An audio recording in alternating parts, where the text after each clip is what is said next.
And here we are. I'm Nels once again, and we're talking to Jake about Henry's crazy conspiracy board. Yes, it's conspiracy board time. This first appears after you go to the research site and discover a bunch of crazy stuff, right? Mm-hmm. So what was what did you actually want the player to be thinking about when this thing just kind of shows up? We wanted the idea that Henry had stayed up all night. Just when you get to the research site and you start feeling like maybe this conspiracy exists, when you think maybe there is a conspiracy, we wanted to take all of the pickups that you'd sort of been idly grabbing throughout the game, all the sort of documents and notes, and then putting them up on the board, as if Henry stayed up all night trying to find connections between things. There are very few, but we wanted to sort of represent to the player all the stuff that you have been doing, and now that you know that there is in fact someone out there listening to you and watching you, do you want to reassess all the things you've been picking up in a new light?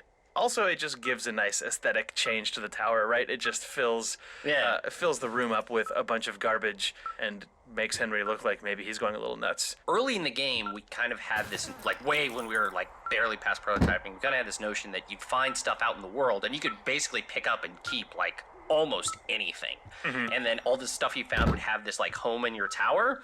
And we kind of for a variety of reasons, kind of carved back on that idea a little bit, but it ended up instead kind of becoming this, right? Yeah, because the only thing that you can really reliably keep in Firewatch in the shipping version and that has a UI associated with it is notes and documentation. Those go into the notes screen, you can read them there, and then it seemed like having all of that stuff sort of barf back out of the inventory into the world all at once when your perspective on the story changes was a cool way to handle that.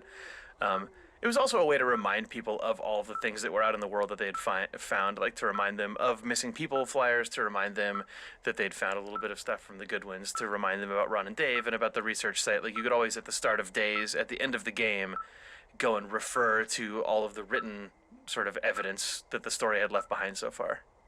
Yeah, not only does a whole bunch of stuff that you optionally pick up show up here, but even after the board shows up the first time, still things that you find on the night of day 77 and day 78 also get added in here. So it even continues to get bigger as the days move on, even after it first shows up, right? Yep. And then he goes home and is sad. This receiver just picked something up. What thingy? What now?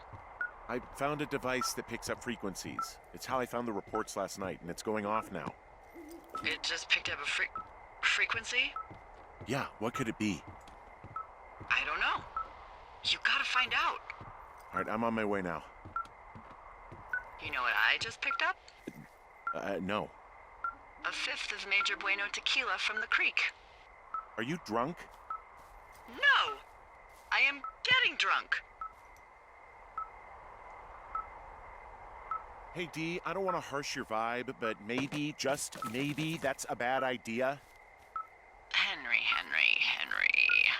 What? You're harshing my vibe. My thinking is I could stay up all night worried I'm gonna lose my job because of the side fire, or I could not worry and let the chips fall where they may. It's not like there's any proof we were down there. My thinking is I'm gonna follow this wave receiver.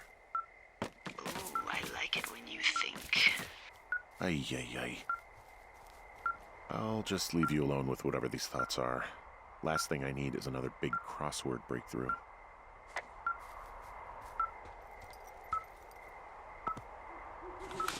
Hey, Sean. Hey, Chris. So I love this little bit of writing and acting here where Delilah is drunk. I It's too adorable. love it now. I love it now. Yeah. There was a big rewrite at one point. This scene was originally Delilah was just sort of in hunker down mode. Don't go outside. Mm-hmm. We're gonna let all this blow over, and that's exactly what we don't want you to do. And you have a good relationship with her. At least you have some warmth to her, perhaps. And it just didn't really work as written and as recorded. So just sort of had the idea, got to the point where it's I want to change that. And the first idea was, and she's drunk. And I'd always thought that Delilah probably overindulged. I don't think she's an alcoholic or anything. Sure. But neither is Henry. But they both drink. and have, probably had drunken nights that they really, really regret. Being able to bring that into the game just felt completely correct. But then recording it was so tough. Sissy Jones landed in just a perfect place. But when you write, your character is drunk. You get a lot of like, you get a lot of like hiccupy, like hobo. And we just sort of, you sit down and you just take 5 and you talk about it and you just kind of go like, get her drunk. yeah, get her loaded and go on. No, we spent probably a good half an hour, maybe an hour, just coming at the drunk lines from different angles. Yeah. And then, it snaps in your headphones in real time in a way that then produces the feeling that you're talking about, Chris, which is like, oh, I love this. Like, it's cute and correct and right and, like, feels real and just does all the things it needs to do. But it makes me laugh, but Sissy nailed it. And as a note, this is one of, I think, only 2 remaining parts in the game on the design side that are the survivors of a previous design where Delilah would reach certain thresholds where she would just cut you out of radio contact. Yes. And we kept 2 of them for sort of narrative reasons.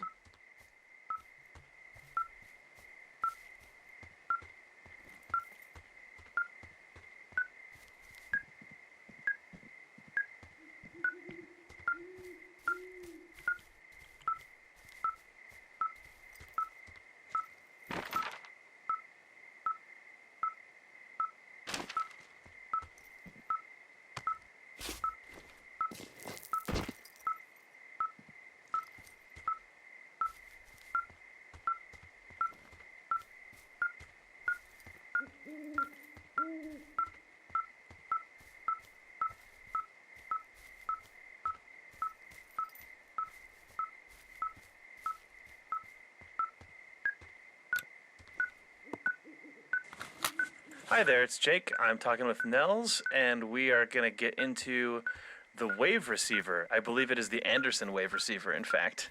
Oh, absolutely, Anderson brand. Do you remember even where the wave receiver came from in Firewatch? I'm going to back up because I know where the wave receiver actually came from, which is in the game Far Cry 2, you can hunt for diamonds using a little beepy handheld device that works basically like the wave receiver. Correct. But I can't remember what made us think that it was right for this game.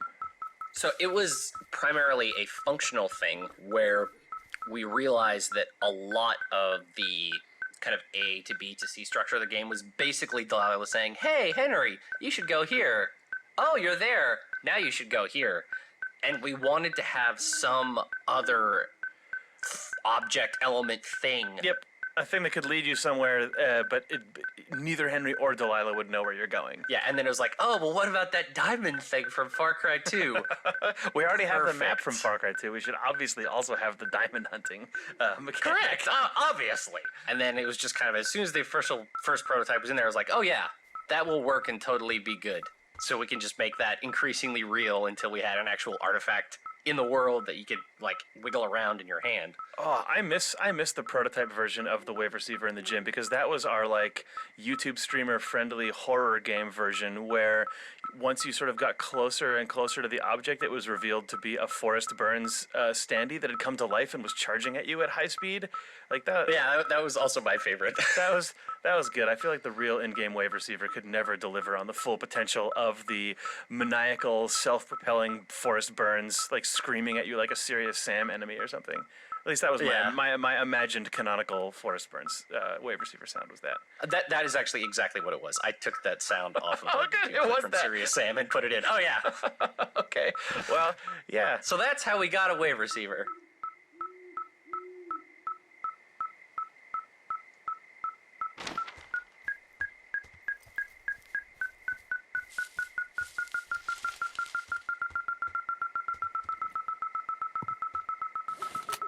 Nels, it's the spooky nighttime scene. So spooky. Impossibly spooky. Coming up with this scene was funny because the bag that is in the little grove here is known, I think, definitely internally. I don't know if this is in the game, but as the bug out bag. Oh, it is definitely the bug out bag. This is what actual hardcore survivalists call their, oh man, if the nukes hit New York City, I can grab my 2 bug out bags. They're in my closet, throw them in the back of my pickup, and drive immediately within 12 minutes of the air raid siren or whatever. Yeah, and it's funny because we wanted it to tell a really sort of a nuanced story that didn't hit you over the head with exposition. Yes. And I think the bug out bag is probably a little confusing. It might have been a bit too nuanced. It's definitely confusing upon first discovery. This is Ned Goodwin's bug out bag, Yes. which is the heat's getting too close. I've gone too deep. This Henry and Delilah charade, and I'm gonna have to leave really soon. Yeah. So if Henry gets too close, I'm just rappelling down, scurrying over to get this bag, and I'm out. And I might as well wire it to a battery for the effort, so if it gets discovered, I know that it's gone. Exactly. I don't get led into a trap. And this is things that, like, actual, weirdo hermit people that live in the woods. Like, this is actually a thing that they'll have. They'll have, like, their main campsite, but then if their main campsite is discovered, they have, like, another second supply cache where they can just grab their stuff and disappear. And it just happened to be that Goodwin, for sentimental or other reasons, was keeping the key to the cave on this backpack. He didn't like in any way leave it for Henry intentionally. It just happened to be that the weird electronics on it also got picked up by the wave receiver, and then what was meant to be like Goodwin's safety net backup thing is actually what is his ultimate undoing. Yeah, and there's an article in a GQ magazine that I think you'll probably be talking about later, Nels, written by a reporter named Michael Finkel about this hermit who lived in Maine. Christopher Thomas Knight. It's a wonderful, wonderful long read. You can find it online. Again, it's GQ magazine, and I plumbed this thing for inspiration for Goodwin and how he would set up his camp and what he would do if he thought he was going to get caught. And it was an idea that I know went into my notebook upon reading this article. It's really great, and it's really wonderful reporting from Michael Finkel.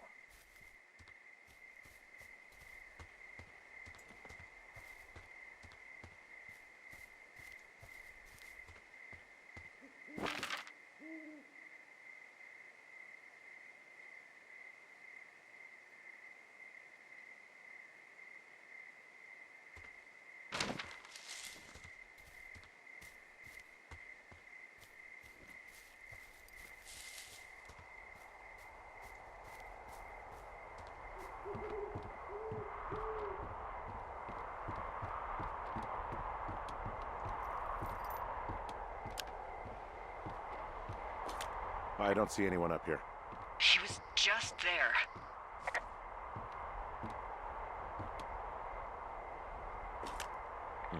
Left a cassette player taped to my damn door. I don't even know what to say to that. Well, let's see what's on it.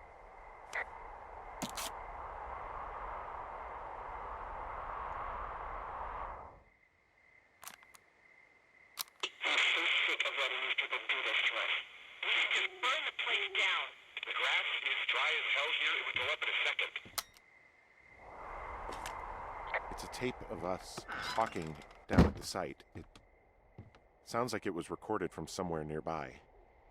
Oh, Jesus. Yeah, and it sounds like we were the ones who burned it down and that it was your idea. No. We are screwed. No! Dee, just don't freak out, okay? Don't freak out. Oh my God, what the fuck is happening, Henry?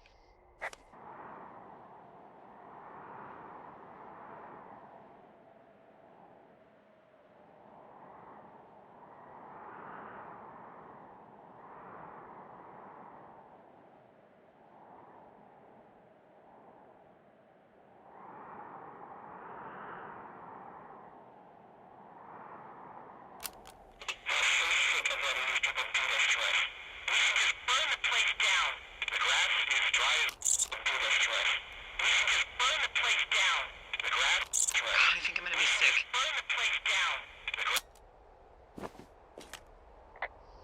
It's going to be okay. We haven't done anything wrong. So, Someone claiming to be Henry in Two Forks called a lookout in another sector early this morning and said that I knew what caused the Wapiti Meadow fire. So, I just got off the horn with that lookout who's wondering what I know, or that I'm an arsonist, or that I'm fucking losing it. Furthermore, I bet you don't have the only tape of us from last night, so someone has evidence to back it up. We need to find out what someone's been keeping in that cave. I'm going down there now. We don't have a lot of time left out here, and if we don't find some fucking answers, when they lift us out of here, it's gonna be in handcuffs.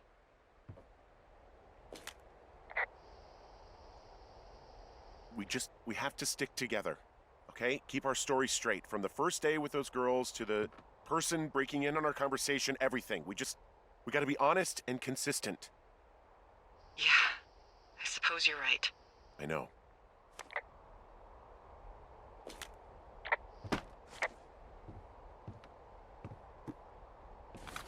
Hi there, Jake here again. And it's James again. Let's talk about the beginning of day 78, because what we shipped was fairly straightforward. Henry listening to the tape recorder of the previous night's conversation. But in earlier versions of Firewatch, this was a lot more complicated. This was actually the day, or this morning was when Henry would discover a bunch of Brian Goodwin's stuff. His like peachy folder full of scribblings and homework and stuff was actually wedged into a drawer under Henry's desk, and he'd hit his head and it would fall out at the start of day 78 or earlier. Actually, we really liked the idea that players and Henry could find it at any time in the game up until this point, but it ended up creating this complete nest of madness, which you had to animate.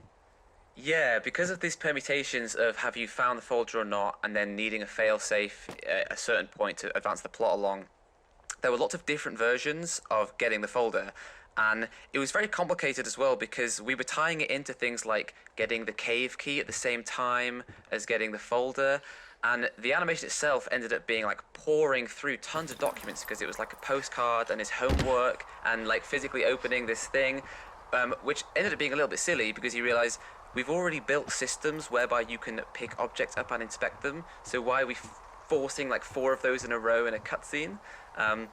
So I must have done probably, 5 or 6 pretty distinct versions of this, and then we cut it completely. The folder falls out. The folder falls out, but then you pick it up, and then you read it, but then you found the keys. But what if you dropped the keys and then find the folder? Oh, man. Yeah. It was one of the biggest reliefs for me when we cut this and just put all of the folder stuff where it belongs in the world and all the keys over on the backpack permanently. I was very worried that you would be sad that it was cut, because it was so much animation work, but I feel like you were also relieved that it was finally just dead and buried and a superior version shipped. Yes. The only thing I was ever sad about was we had a nice little interaction where you would grab keys, and for the first time in the game, a pickup would like fail, and you sort of fumble the keys, right? And they go under the desk, which I always liked that animation. But what I will say is this.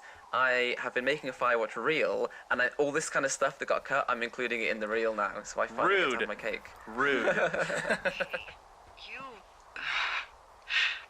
You didn't actually make that call, right? To the other lookout? It just stuck in my craw. I let myself imagine how fucked I would be if you'd been lying to me. But now that I asked, I kind of just wish I hadn't. I'm not even going to answer that. But you could be lying to me too, you know. I'm not. Yeah? I hope not. You know, forget I asked.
Something I like that came on a little later in development that you did, Nels, here is we are without the radio, and I like how that feels across like the broad swath of the game. I think it's really cool to not just be alone. But there are these sort of reflexive Henry comments to himself based on things you're looking at, and the way those are tuned throughout here are really nice. Player, I don't know if you've seen this, but when you're walking sort of in the upper level of the cave, you can look down and to the right and you can see Brian Goodwin's shoe. And when you sort of like zoom in on that, Henry will just call out to if it is someone down there, someone in the cave. And Nell sort of like concocted that and put them all in the game. And we wrote some lines that worked for it. And they're not all over the place, but I really like the way it made the cave feel.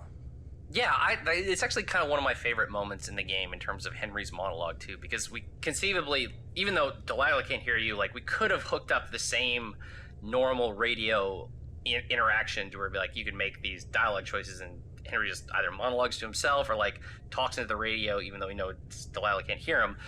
But I don't remember. I might just have like tried it on a whim. Maybe someone suggested it. I don't exactly remember. But just having those play automatically when you've been looking at a specific object or area of the cave for like anywhere between like half a second to 2 seconds, and then those kind of monologue moments show up, or when you perform a specific action like zooming, it feels very natural in a way that like little kind of auto monologue lines in games often don't. There's like a couple in the upper level of the cave and then a couple more down near the bottom when you actually find Brian's body.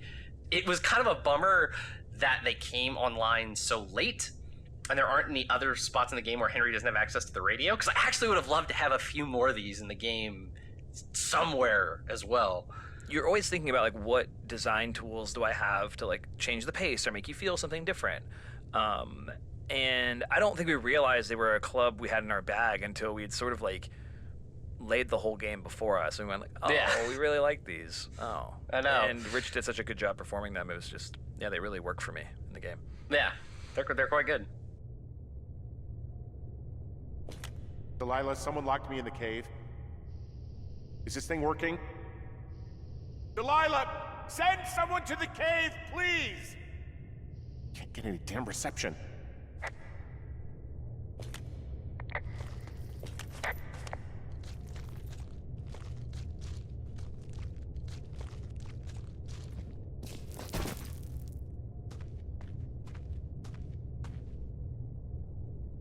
Jesus, this is a big cave.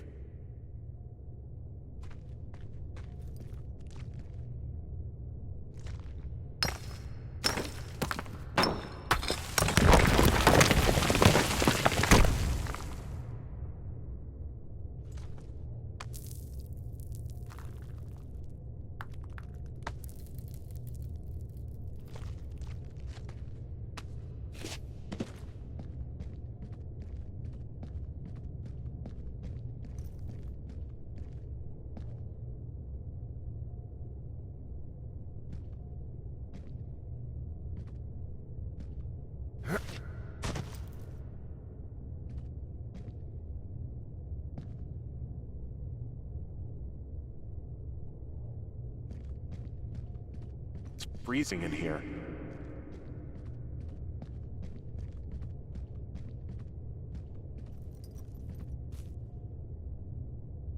Is anybody down there?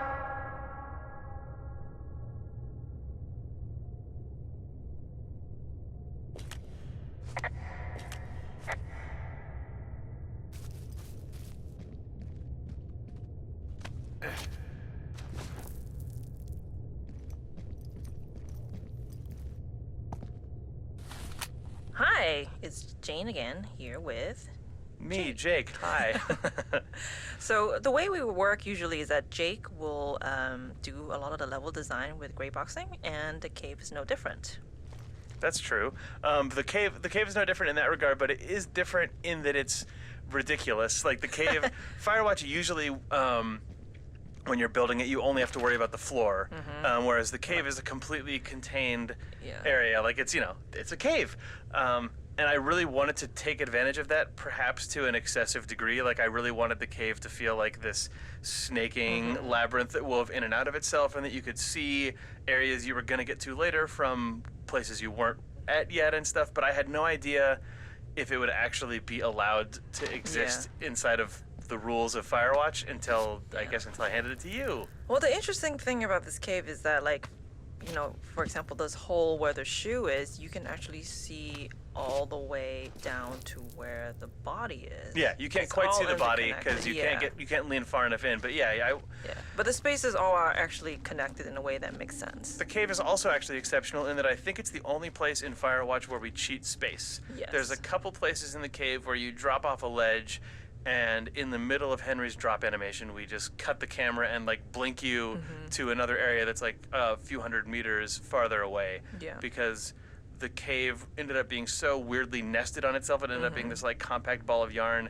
to the point that it didn't actually get you all the way to Brian's hideout. Yeah, and so like to like make the space make sense while not spending too much time making it, we just decided, hey, I guess by cheating it a little, it's okay, and I don't think people actually notice. It also cuts your travel time down. Like people were spending a long time walking through it in the early version of the gray box, but figuring out how to light the cave, because like video game lighting, yes, but you still have to make sure there are spots opening up to the sky so that because we need to make sure that Henry can go through this without a flashlight. right.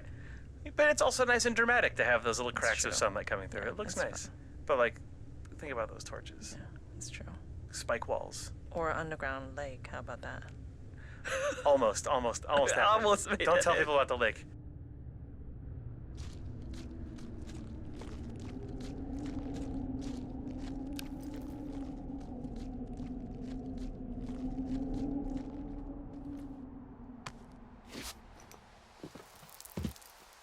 Hey, are you there? Yeah, what is it? What did you find? Nothing yet, because someone tried to trap me in there. You saw someone? No, someone slammed the gate behind me and then ran away. I found another way out, but if I hadn't, Jesus! So you didn't find anything? No, there's a spot where someone had sunk an anchor, but the hardware's gone now. I don't have any climbing equipment. I just have my ropes. I'm gonna hike back to Two Forks and see if I can find anything that could double as an anchor to use in the spot. Well, that doesn't sound dangerous.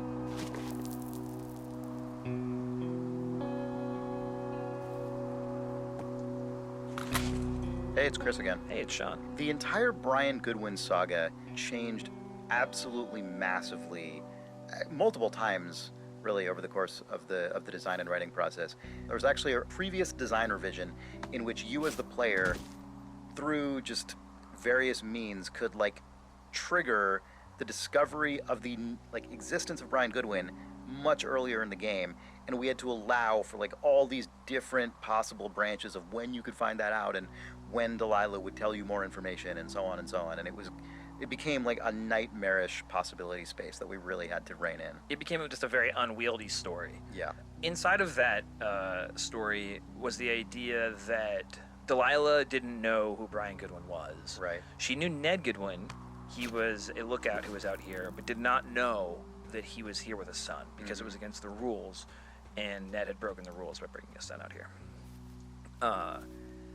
And from a design side, that was not to mention there's the unwieldy nature of the being able to never find out who he is until the very end, or figuring out that there was a kid in your tower on day one. That was unwieldy. And then furthermore, we were running out of tools to communicate the story of Brian Goodwin, because the only thing we had was the discovery of objects, which felt very one note and Yeah, very it like, felt very like breadcrumby. Exactly. Like, oh, there's all this information you have to know in this order, so you're gonna find these things in that order, and there were too many of them, and it felt completely contrived. And this is just a design philosophy. I think this is a good story design philosophy, a good mechanics design philosophy when something just isn't working, is just ask yourself what happens if the opposite is true. I'll just say, okay, so what are the things that are true? Delilah didn't know there was a kid in the tower. I was like, well, what if she did? And not only did she she liked him. Oh my gosh, well that makes the emotional payload of finding Brian Goodwin like much more intense. And then once we had that, we had another design tool to like communicate about who Brian Goodwin was to you.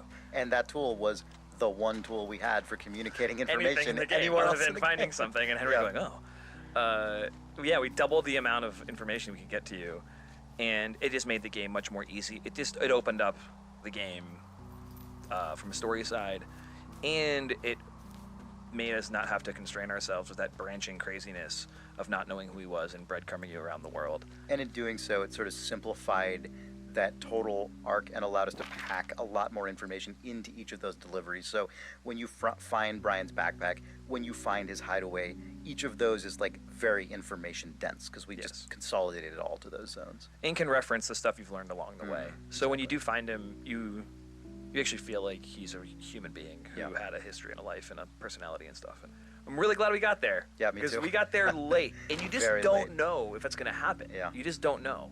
We got there August, September-ish of 2015. 2015, yeah. Game came out in February 2016, so very, very, very late. Yep.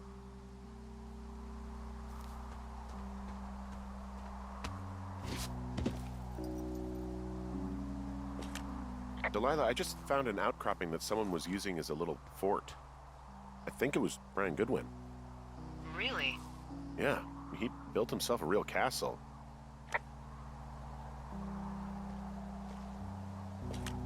He was in the middle of really sprucing up the joint when they left. A bunch of rocks stacked up. He made a wall and a perimeter. God. Yeah, that's perfect. You know, maybe he made it because he was afraid of them. Whenever I think of Brian possibly going through this crap, I get sick to my stomach. Yeah. Sorry.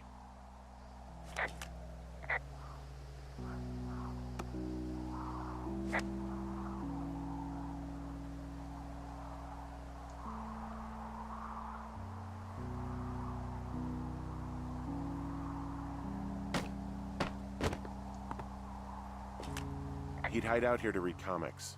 The Black Band, his grief is his enemy's sorrow.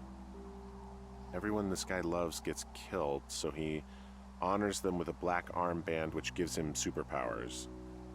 Well, that's fucking dark. It's a little weird that he'd just leave so much of his stuff out here. Well, maybe they were in a hurry when they left. Like I said, he wasn't supposed to be out here. Yeah. They almost got busted. Brian liked to go out on the railing of the tower and wave at the planes that dump water on fires, and I got a call because someone thought a kid was up in Two Forks. I lied and just said it was Ned. If I ratted him out, they would have been forced to leave, and I don't know, I guess I just felt like I was saving him from whatever shitty life Ned was going to bring him back to. Not that it ended up mattering.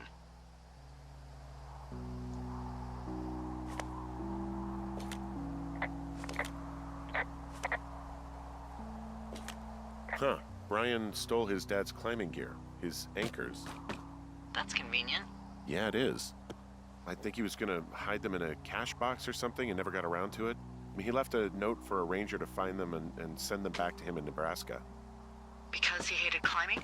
Yeah, it sounds like Ned was pushing him, and pretending to lose his anchors was the easiest way to put a stop to it. I hope it worked. God, what an asshole. Yeah. Man, that is the sort of thing that would have caused me to catch a beating growing up. Yeah, well, I wouldn't put it past old Ned.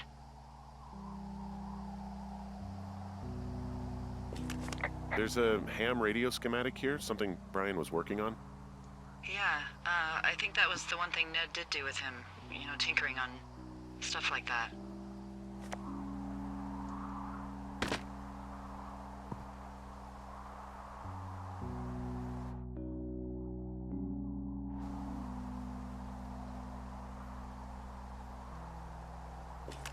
There's also a postcard here from Brian to, I guess, his neighbor.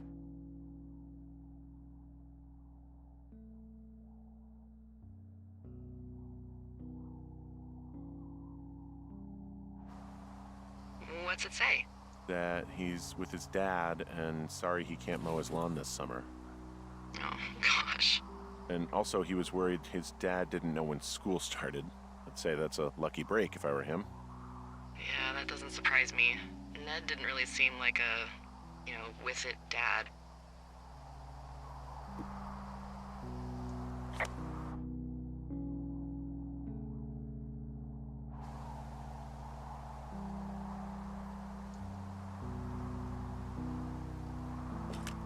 He made the place pretty comfy, too.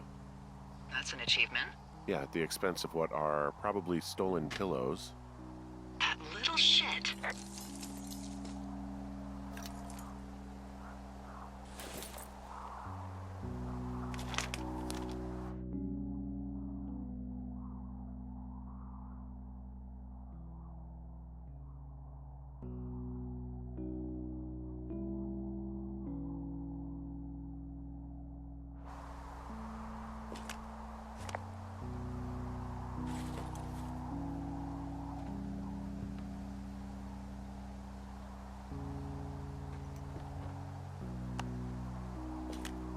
I found an old school folder. Brian was a hell of a doodler.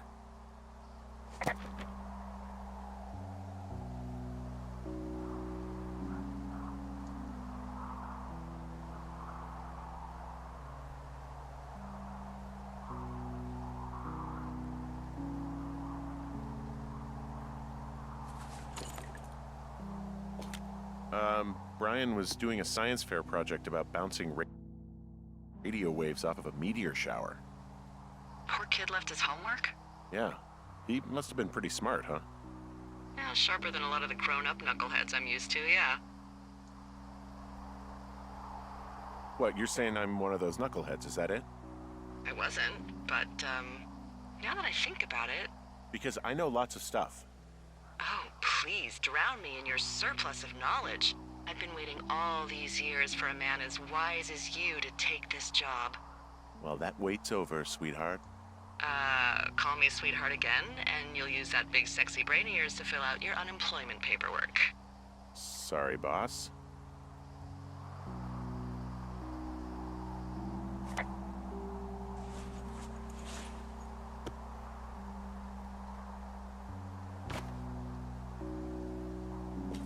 Hey, remember that pack I found? Back on your second day? Yeah.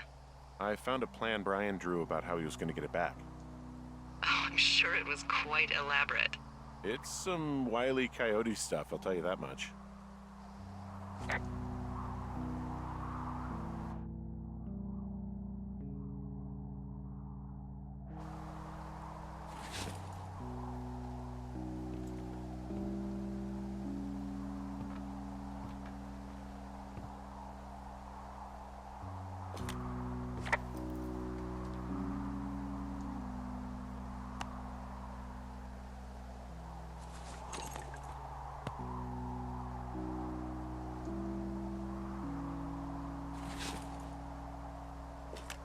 There's a busted old toy out here, some sort of electronic game.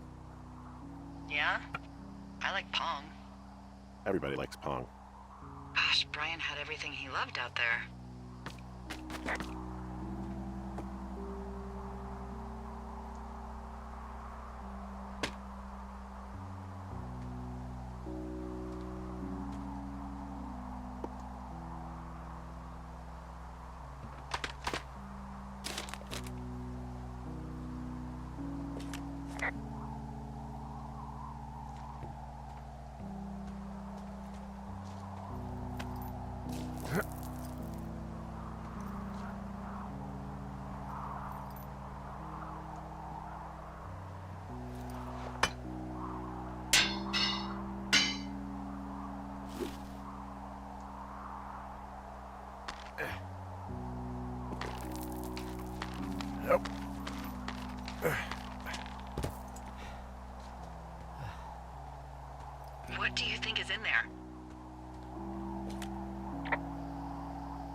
probably something that will kill me. So, just sort of getting myself right with God or whatever there is.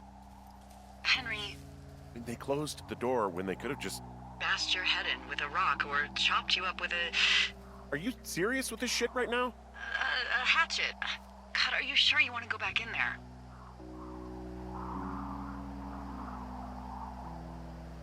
Honestly, I just want to know. I want to know what is worth doing everything that's been done to us. Yeah, me too. And not going to jail would be a nice kicker.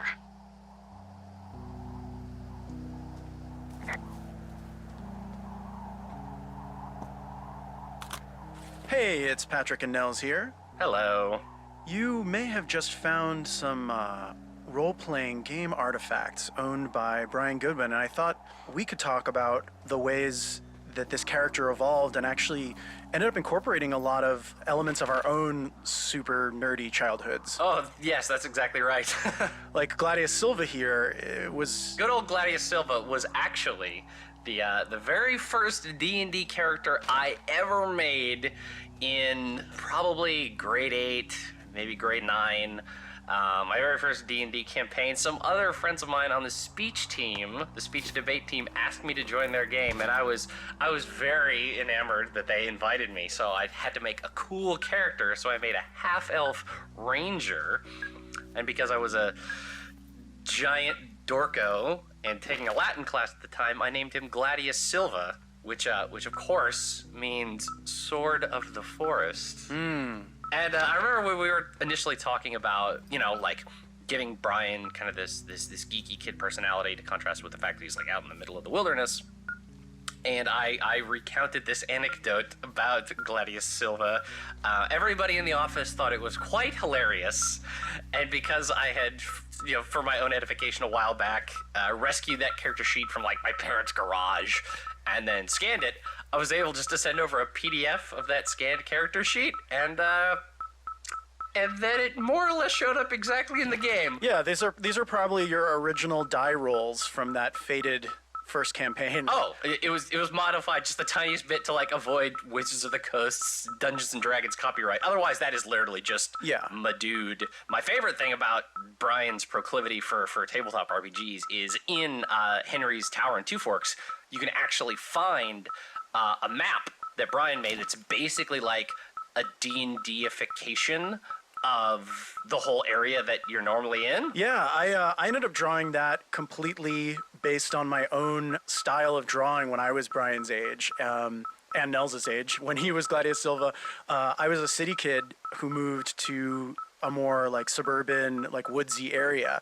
at that age in my life, and I was so shocked to have all this like actual like woodsy terrain around me that I started mapping it with pencil and paper and drawing little legends just like Brian did, kind of turning the area into more of a mythical landscape. So as soon as this character had gelled, I knew that he would see Two Forks this way, and that cash boxes would be treasure chests and the Boy Scout camp would be a halfling village. And so it kind of just wrote itself. Yeah, totally. That is our tiny tidbit of geek history in Firewatch by way of Brian Goodwin's Gladius Silva.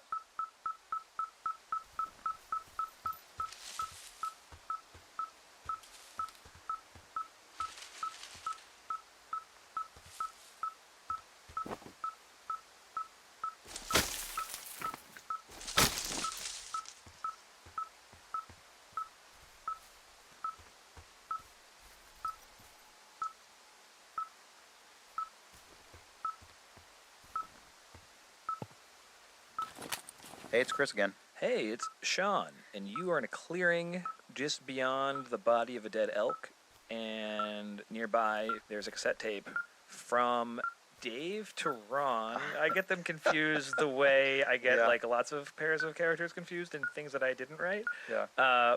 It's a recording of the song Ol Shoshone as performed and composed by Chris, who's sitting here, but as written by as performed in the fiction of the game by Ron or Dave.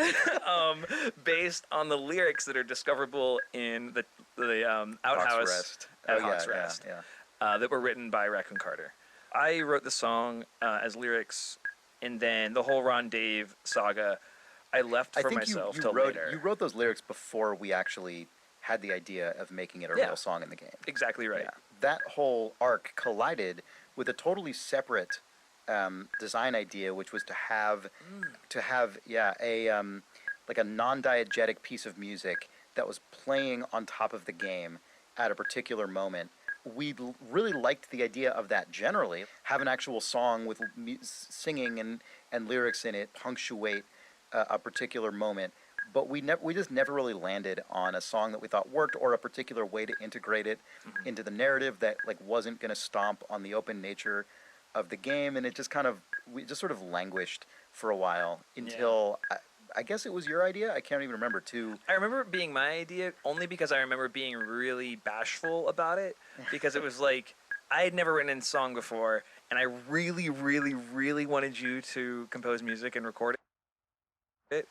But like, I was worried that it was bad, and also like making your friend and coworker do this thing that you wouldn't tell me it was a bad idea. I was worried you wouldn't tell me it was a bad idea. That's so funny because I read that as like you just didn't really.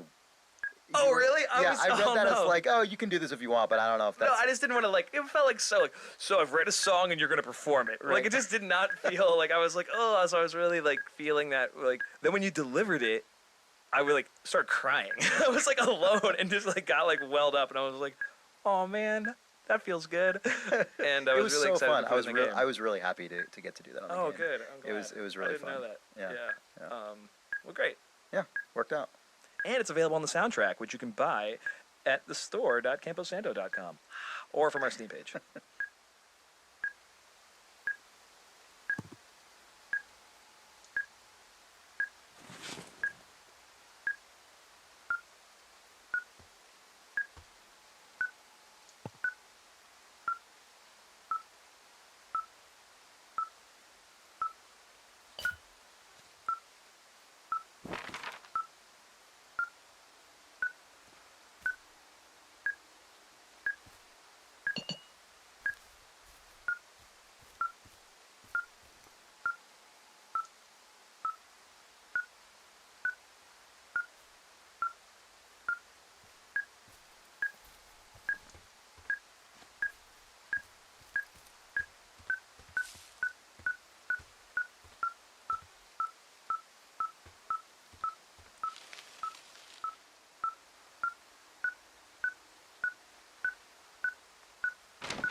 I've got a dead elk out here. It's torn up something good.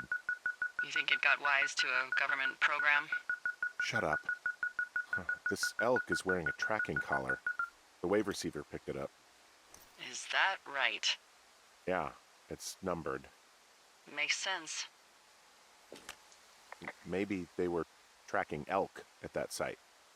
Maybe they were doing exactly what they said they were.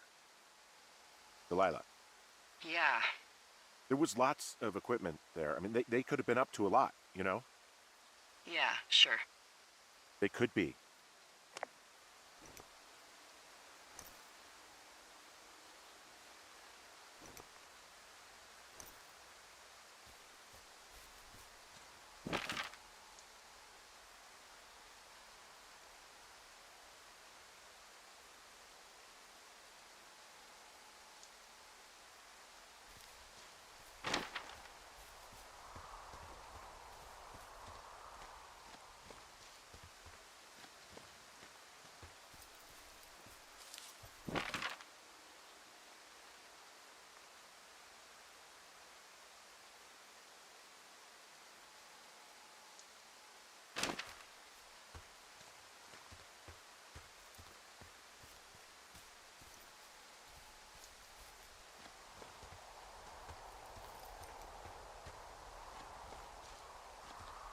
Oh, also, those girls turned up.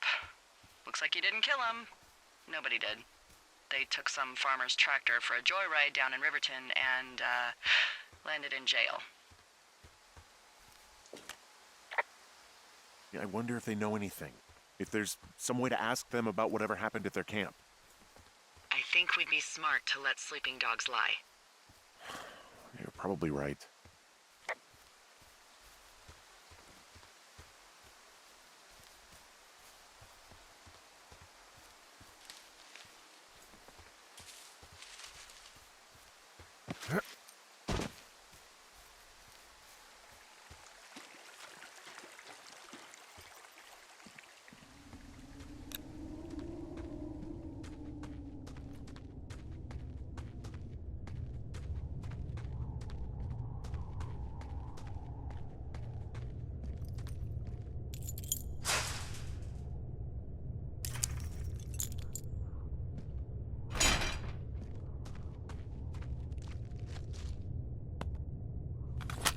Something I like that came on a little later in development that you did, Nels, here is we are without the radio, and I like how that feels across like the broad swath of the game. I think it's really cool to not just be alone.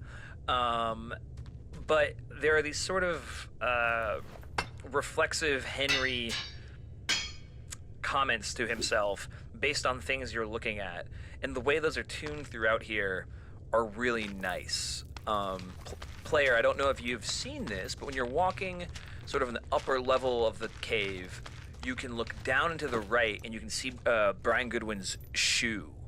And when you sort of like zoom in on that, Henry will just call out to someone if is someone down there, someone in the cave. And Nell sort of like concocted that and put them all in the game, and we wrote some lines that worked for it, and they're not all over the place, but I really like the way it made the cave feel. Yeah, it's actually kind of one of my favorite moments in the game in terms of Henry's monologue too, because we conceivably, even though Delilah can't hear you, like we could have hooked up the same normal radio interaction to where like you could make these dialogue choices and Henry just either monologues to himself or like talks into the radio, even though we know Delilah can't hear him. But I don't remember.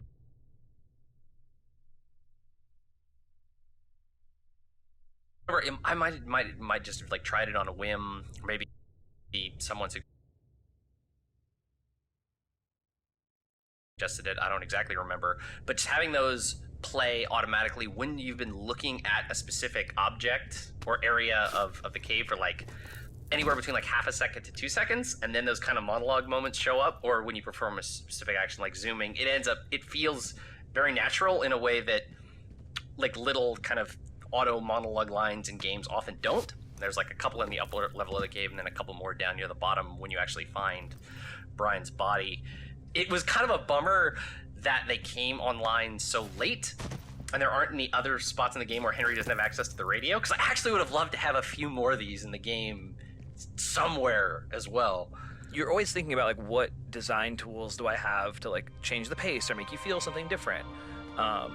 And I don't think we realized they were a club we had in our bag until we'd sort of like laid the whole game before us and went, oh, yeah, we really like these. Oh, I know. And Rich did such a good job performing them. It was just, yeah, they really worked for me in the game. Yeah, they're quite good.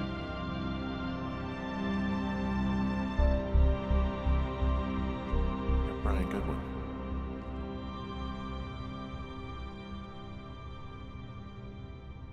You fell. Your stuff gave out. Oh, you poor fucking kid.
Hi, it's Jake again. And Chris. Hey, Chris. Hey, Jake. This area is one of the only areas in the game where we really let ourselves play up, sort of dressing a set in a really overtly theatrical and dramatic way. You know, this is the reveal of Brian's body was such a big moment that we kind of figured we should just go for it Also, entirely. it was possible to do because I think this is one of the only places in Firewatch where the direction from which the player approaches and the time of day are 100% in our control. Like, you're only ever going to see this scenario under this circumstance. You're going to walk in True. and sort of the scene will reveal itself from this angle, and there's no chance that the sun is going to be setting in the middle of it or whatever else. So we leaned into it. I kind of ran with that with the music as well. As you know, if you've listened to all the music in this game, I really didn't lean on big string swells